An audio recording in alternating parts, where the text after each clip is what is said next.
అందరికీ నమస్కారం. శ్రీనివాస్ చెప్పే కథలకు మీకు స్వాగతం. ఇప్పుడు మనం వినబోయే కథ చావులేని మనిషి.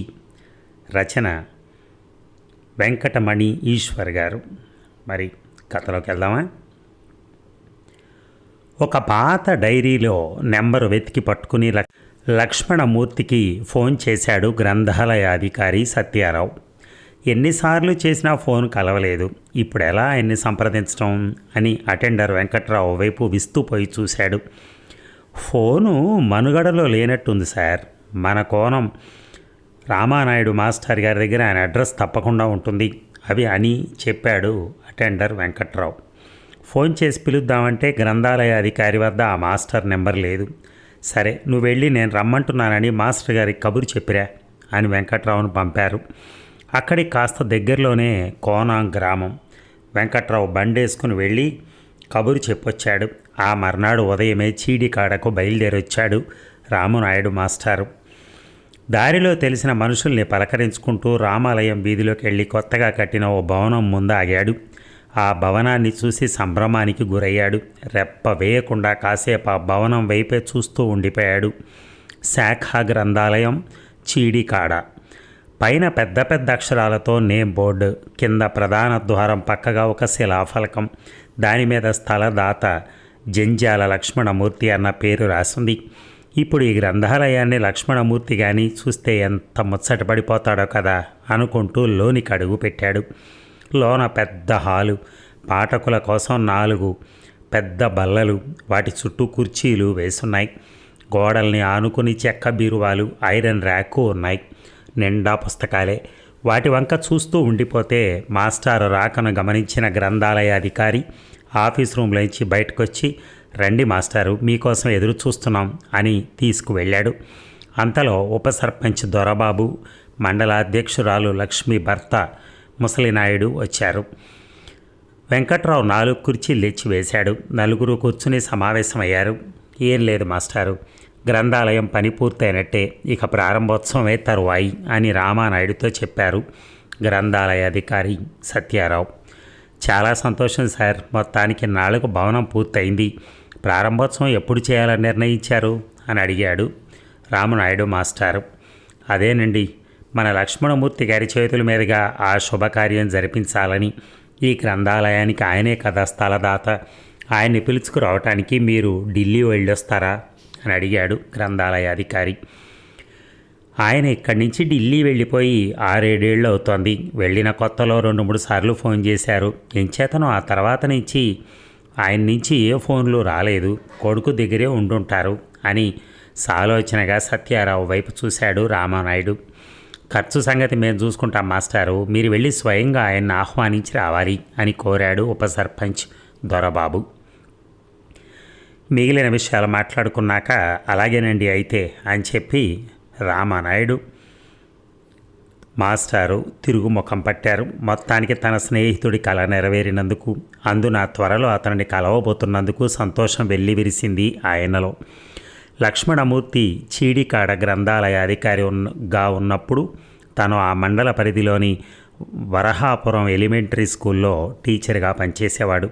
తరచూ సాయంత్రాలు ఆ గ్రంథాలయానికి వెళుతూ ఉండేవాడు. అక్కడే లక్ష్మణమూర్తితో కూడా స్నేహం కుదిరింది. తను కూడా గ్రంథాలయ అభివృద్ధికి గాను ఆయనకి చేదోడు వాదోడుగా నిలిచాడు. లక్ష్మణమూర్తితో ఉన్న అనుబంధం కారణంగానే ఇప్పుడు ఈ బాధ్యతలను గ్రంథాలయ అధికారి తనపై వేశాడు. రామనాయుడు మాస్టర్ ఇంటికి వెళ్ళగానే బీరువా నుంచి పాత డైరీ ఒకటి బయటికి తీసి అందులో రాస్తున్న లక్ష్మణమూర్తి గారి అబ్బాయి ఢిల్లీ చిరునామా కోసం పేజీలు తిప్పాడు. ఓ పేజీలో అది కనిపించింది. మళ్ళీ మర్చిపోతానేమోనని చెప్పి ఆ చిరునామాను ఒక కాగితం ముక్కపై రాసుకుని దాన్ని పర్సులో పెట్టేసుకున్నాడు. ఇక 4 రోజుల్లో తిరిగి వచ్చేయాలని ప్రయాణానికి సిద్ధమయ్యాడు రామనాయుడు మాస్టారు. అనకాపల్లి వెళ్ళి ట్రైన్ టిక్కెట్లు బుక్ చేసుకుని వచ్చాడు. కావలసిన బట్టలు అవి సర్దుకుని బయలుదేరి వెళ్ళాడు. అంతకుముందు ఎప్పుడో ఒకసారి ఢిల్లీ వెళ్ళొచ్చిన అనుభవం ఉంది. అప్పటికి ఇప్పటికీ ఎంతో మారిపోయినా పెద్దగా ఇబ్బంది పడకుండానే ఢిల్లీలో దిగాడు ఆయన. పర్సులోని కాగితం ముక్క తీసి ఒక పాన్ షాప్ దగ్గరికి వెళ్ళి అడ్రస్ వాకప్ చేశాడు. పశ్చిమ ఢిల్లీలోని జనక్పురి ప్రాంతంలో భారతీ కాలేజీకి వెనక ఉంది లక్ష్మణమూర్తి గారి అబ్బాయి భార్గవ బాబిల్లు. ఓ క్యాబ్ పట్టుకుని వెళ్ళి భారతి కాలేజీ వద్ద దిగి సులువుగానే ఆ ఇంటికి చేరుకున్నాడు. వెళ్ళి వాచ్మెన్ని కలిస్తే సార్ ఇంట్లో లేరు అని చెప్పాడు. అక్కడే నిలబడి ఇంటివైపు చూస్తూ ఉండగా మోడర్న్ డ్రెస్లో ఉన్న ఒక నడి వయసు ఆమె డోరు తెరుచుకుని బయట కారు వద్దకొచ్చింది. వాచ్మెన్ వెళ్ళి, మేడం, సారు కోసం ఎవరో ఒక అతను వచ్చాడు అని చెప్పాడు. ఆమె గేటు వరకు వచ్చి ఎవరు అని విస్తుపై చూసింది. నేను చీడికాడ నుండి వచ్చానమ్మా, లక్ష్మణమూర్తి గారి స్నేహితుడిని, వాళ్ళ అబ్బాయి భార్గవ బాబు గారి ఇల్లు ఇదే కదమ్మా అని అడిగాడు ఆయన. చీడికాడ పేరు చెవిన పడగానే ఆమె ముఖం చిట్లించుకుపోయింది. అంత దూరం నుంచి తమ కోసం వచ్చిన మనిషిని కనీసం లోపలికైనా ఆహ్వానించకుండా బయటే నిలబెట్టి ఏం పని మీద వచ్చారు అని అడిగింది. చీడికాడలో లక్ష్మణమూర్తి గారు ఇచ్చిన స్థలంలో గ్రంథాలయం కట్టేశారమ్మా. దాని ప్రారంభోత్సవం లక్ష్మణమూర్తి గారి చేతుల మీదుగా జరపాలనుకుంటున్నారు. ఆ కార్యక్రమానికి ఆయన్ని పిలుచుకురమ్మని నిన్ను పంపారమ్మా నన్ను అని కబురు చెప్పాడు. ఆమె ముఖ కవళికలు ఎర్రబారాయి. కాస్త తమాయించుకుని, భార్గవ వైఫ్ని నేనేనండి, కానీ భార్గవ ఇక్కడ లేడు, పని మీద ఫారిన్ వెళ్ళాడు, ఇంకో 4 నెలల వరకు రాడు అని సగం విషయం చెప్పి ఆగింది. పోనీ మీరు మామయ్య గారు కలిసి రండమ్మా అని ఆశగా ఆమె కళ్ళల్లోకి చూశాడు. ఆమె చలువ కళ్ళజోడు సర్దుకుంటూ, నో నాకు అస్సలు వీలు పడదు, నేను రాలేను అని తన ఉద్దేశాన్ని బయటే పెట్టేసింది. రామునాయుడు మాస్టర్కు ఆమె తీరు అర్థం కాలేదు. బొత్తిగా మర్యాద తెలియని మనిషిలా ఉందే అనుకున్నాడు.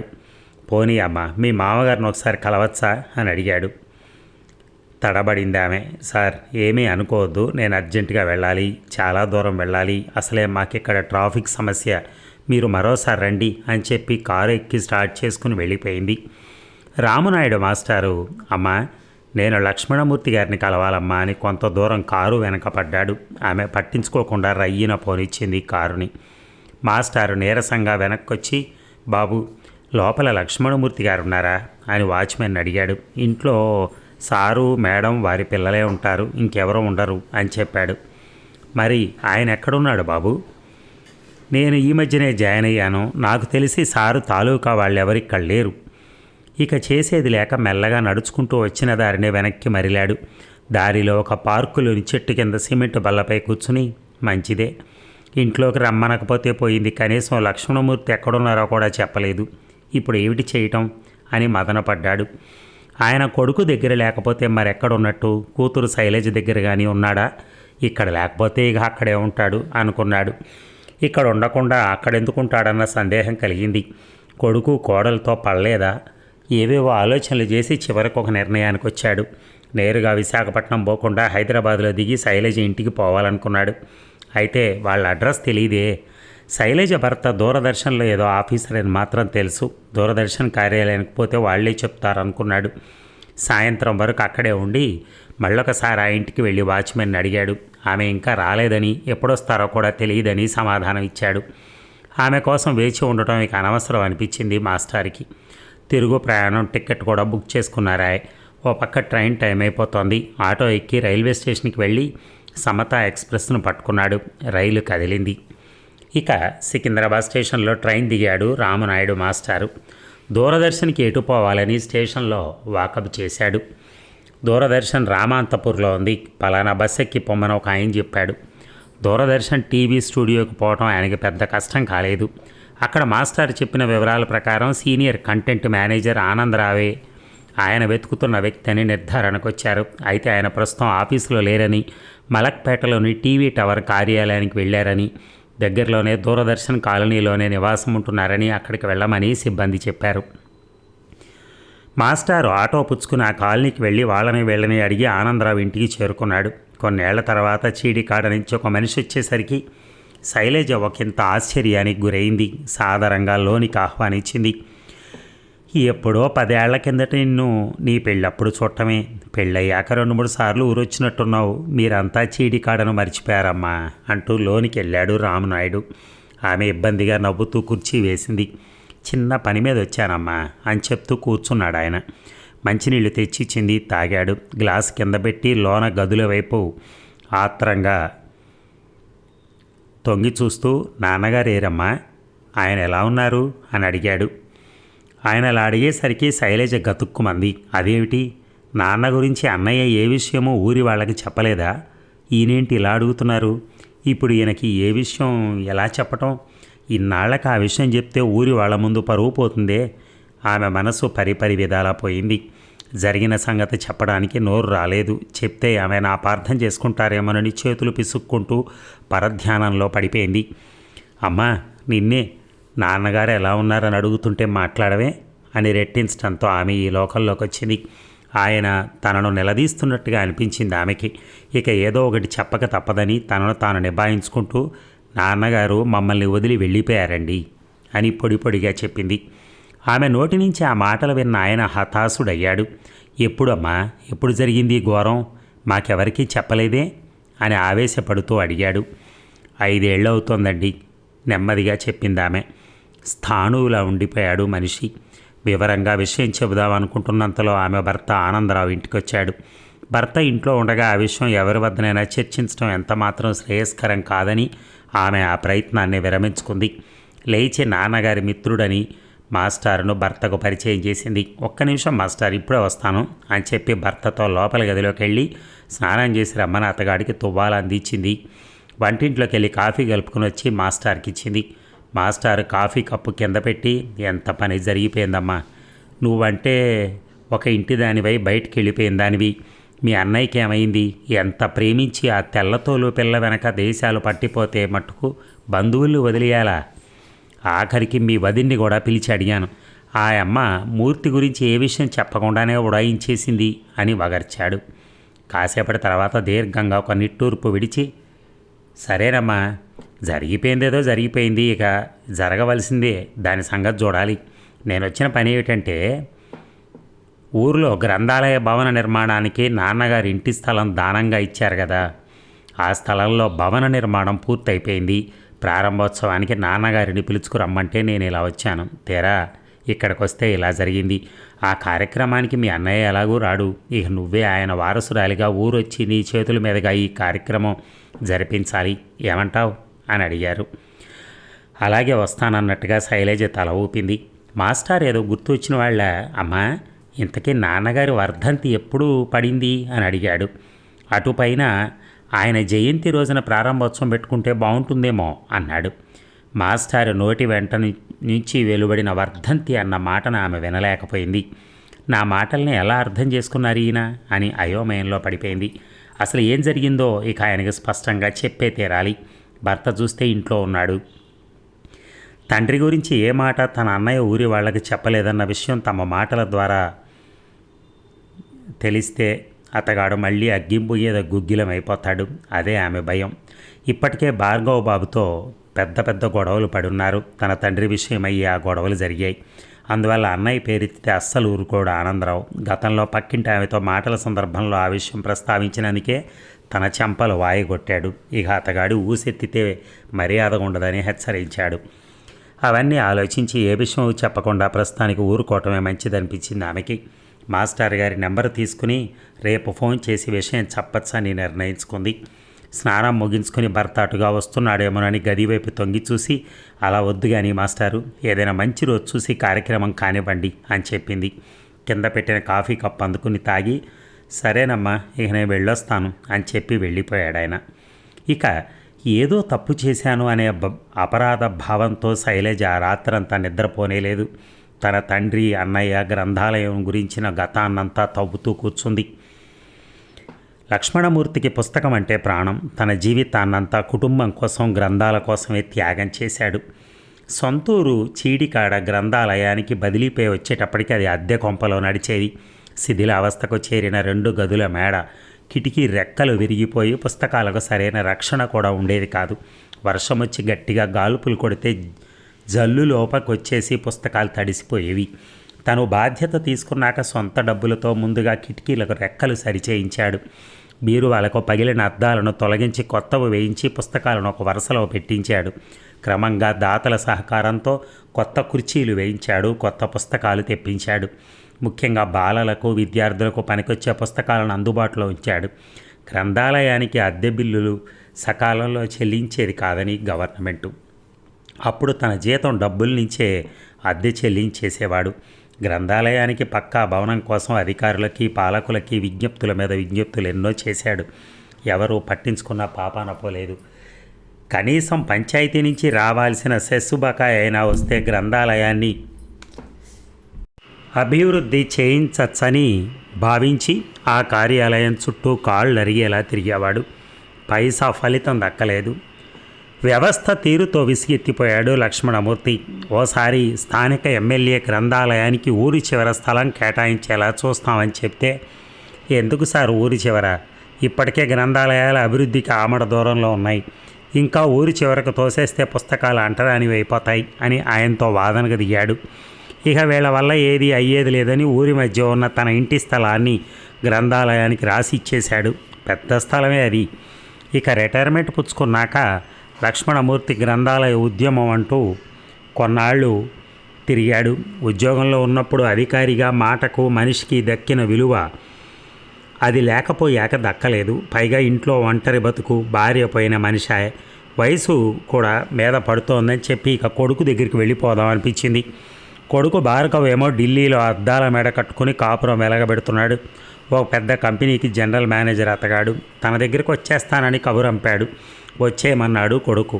సామాన్లు అవి బీద బిక్కికి వంచేసి తన పుస్తకాలను మాత్రం 2 మూటలు కట్టుకుని పెట్టే బెడతో ఢిల్లీ ప్రయాణం కట్టిపోయాడు.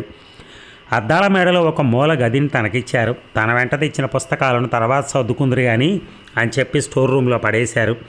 కాలం కొన్నాళ్ళు చడి చప్పుడు చేయకుండా గడిచింది. ఆ ఇంట్లో పెద్దగా ఎవరి మధ్య మాట మంతులు ఉండవు. కోడలదొక దారి, కొడుకుదొక దారి, పిల్లలది మరో దారి. ఎవరి ప్రపంచాల్లో వాళ్ళు ఉంటారు. ఏ డైనింగ్ టేబుల్ దగ్గర, ఏ టీవీ దగ్గర కలుసుకుంటారు అంతే. కొత్త పోయి లక్ష్మణమూర్తి పాత అయ్యేసరికి కొడుకు కోడల వైఖరిలో మార్పు వచ్చింది. ఒకరోజు ఎప్పట్లాగా డైనింగ్ టేబుల్పై భోజనానికి కూర్చుంటే ముస్టోడికి కూడా ఖరీదైన డైనింగ్ టేబుల్పై భోజనం కావాలి అని సణుక్కుంది. హాల్లోని సోఫాలో కూర్చున్న చూడలేకపోయేది. గదిలోనే ఉండొచ్చు కదా అని ఏసడించుకునేది. కొడుకు ఇల్లు కదా తప్పదనుకున్నాడు లక్ష్మణమూర్తి. అయితే అతని జీవితం యాంత్రికంగా సాగిపోయేది. ఉదయం పనుల మీద కొడుకు కోడలు బయటికి వెళ్ళిపోతే పిల్లలు స్కూలుకు పోయేవారు. ఆ పిల్లలతోనైనా ఆడుకోవాలని లక్ష్మణమూర్తికి ఆశగా ఉండేది. అయితే వాళ్లతో ఆడుకోనిచ్చేది కాదు కోడలు. అప్పుడు పుస్తకాలపై మళ్ళింది గాలి.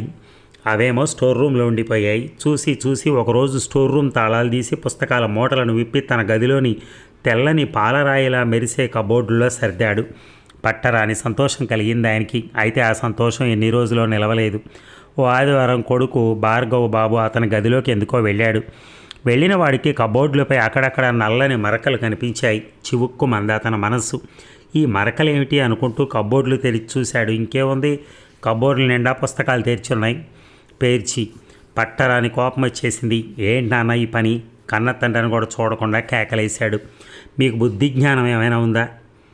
అగ్ని కాజ్యం తోడైనట్టుగా కోడలు వచ్చి ఈ మాట అంది. ఇది ఇల్లు అనుకున్నారా, సత్రం అనుకున్నారా? ఎక్కడ ఉండాల్సిన వాళ్ళని అక్కడ ఉంచకుండా ఇదిగో ఇటువంటి హై క్లాస్ ఇళ్లలోకి తెచ్చిపెట్టుకుంటే ఇలాగే ఉంటుంది. మరి ఏదైనా ఓల్డ్ ఏజ్ హోమ్లో పడేయమని చెప్తుంటే నా మాట వింటున్నారా మీరు అని తిట్టిపోసింది. మరక తుడుచుకుంటే పోతుంది కదా. లక్ష్మణమూర్తికి తను చేసిన తప్పేమిటో అర్థం కాలేదు. అతి కష్టం మీద నోరు పెగిల్చుకుని పుస్తకాలు కబోర్డులో పెడితే తప్పేంటమ్మా అని అడిగాడు. ఆయన అలా అన్నాడో లేదో తప్పున్నారా అంటూ కోడలు గయ్యను లేచింది. ఏ, మీ ఊరిలో ఇంటిని ఎవడికో ఎందుకు దానంగిచ్చారు? ఈ పనికి మాలిన పుస్తకాలన్నింటినీ అందులోనే పెట్టుకుని చావకపోయారా అంటూ మాటలు తుల్లింది. ఆ తూలిన తర్వాత అతను బిక్క చచ్చిపోయాడు. ఆ మాట విని లక్ష్మణమూర్తి మనసు బాధ పెట్టుకున్నాడు. ఒకనాడు కూతురు శైలజ ఫోన్ చేసి కుశలం అడిగితే ఇక్కడ వస్తువుకున్న విలువ మనిషికి లేదమ్మా అంటూ తన కష్టం చెప్పుకుని ఏడ్చాడు. తను వచ్చి అడుగుతానని చెప్పి భర్త ఆనందరావుని తీసుకెళ్ళి అన్నయ్య భార్గవ్తో గొడవ పడింది ఆమె. పెద్ద గొడవే రేగిపోయింది వారిద్దరి మధ్యలో. బావ ఆనందరావుపై చేయి చేసుకున్నాడు భార్గవ బాబు. ఇక నీ ఇంటి గడప తొక్కనని వాళ్ళ అన్నయ్యకి చెప్పి తండ్రిని తనతో వచ్చేయమంది. వస్తానమ్మా, ముందు నువ్వు వెళ్ళని చెప్పి కూతురును పంపేశాడు ఆయన. అటు తర్వాత ఏం ఆలోచించుకున్నాడో ఒకరోజు ఆ ఇంట్లో కనిపించకుండా పోయాడు. ఎక్కడికి పోయాడు. వెళ్ళినవాడు పెన్షన్ కాగితాలైనా తీసుకుపోలా. ఒకవేళ సొంతూరు చీడికాడ వెళ్ళిపోయాడేమోనని గుట్టు బయటకు బొక్కకుండా ఊరికి దగ్గరలోని చోడవరానికి చెందిన మనిషి ద్వారా ఎంక్వైరీ చేయించారు. అక్కడికి పోలేదు. విషయం తెలిసాక మరోసారి ఢిల్లీ వెళ్ళి అన్నయ్యతో గొడవ పడింది. కొన్నాళ్ళు వెతికారు. మనిషిని ఎక్కడా జాడలేదు. ఎలా ఉన్నాడో తెలియదు. అసలు బతికున్నాడో లేదో కూడా తెలియదు. ఆ సంగతులన్నీ గుర్తు చేసుకుని కన్నీటి పర్యంతం అయింది శైలజ. తన తండ్రి చనిపోయి ఉంటాడంటే ఇప్పటికీ ఆమె మనసు ఒక పట్టాన ఒప్పటం లేదు. అవును, చనిపోయాడో లేదో తెలియని నాన్నకి జయంతి ఎలా జరపడం అని సరికాదని తన నిర్ణయాన్ని సమర్థించుకుంది. అర్ధరాత్రి దాటిన ఆలోచనలు వదలలేదు. వాటిలోపే తెల్లారైపోయింది. భర్త ఆఫీస్కి వెళ్ళిపోయాక వెంటనే రామునాయుడు మాస్టర్కు ఫోన్ చేసి జరిగిన విషయం అంతా చెప్పేసి క్షమాపణలు కోరింది. అప్పటికి కానీ ఆమె మనసు కుదుట పడలేదు. వారం రోజులు పోయాక రామునాయుడు మాస్టరు శైలజకు ఫోన్ చేసి పలానా రోజు కార్యక్రమం తలపెట్టామని తప్పకుండా రావాలని ఆమెను కోరారు. ఇక ఎదురు చూపులు చూడగా ఆ శుభదనం రానే వచ్చింది. భర్తకు సర్ది చెప్పుకుని అతగాడిని కూడా తీసుకుని శైలజ చీడి కాడ వెళ్ళింది. ఆఫీస్ గదిని తహసీల్దార్ సత్యనారాయణ ప్రారంభించగా పాఠకుల హాలును శైలజ ప్రారంభించింది. కార్యక్రమం అనంతరం రామునాయుడు మాస్టర్ ఆమె వద్దకెళ్ళి, బాధపడకమ్మా, ఈ గ్రంథాలయంలో లక్ష్మణమూర్తి కొలువు ఉంటాడు. ఈ ఆలయానికి దేవుడు ఆయనే, ఆయనకు మరణం లేదమ్మా అని ఓదార్చాడు. నాన్న కోసం 2 కన్నీటి బొట్లు కార్చింది శైలజ. చూసారా, కూతురుకున్న ఆ మాత్రం కూడా ఆ కొడుక్కి వాళ్ళకి లేకపోయింది. ఆ తండ్రిని ఉంచుకోలేక చివరికి నానా ఇబ్బందులు పడ్డారట వాళ్ళు. పాపం ఆయన మాత్రం ఎక్కడికి వెళ్ళారో తెలియదు, ఏమీ తెలియదు. కానీ ఆ ఆలయానికి మాత్రం దేవుడు ఆయనే. అందుకని చెప్పి ఆయన కోసం ఒక గ్రంథాలయం స్థాపించి ఆ కూతురు కనీసం కొంతైనా రుణం తీర్చుకుంది అనిపిస్తోంది. Thank you.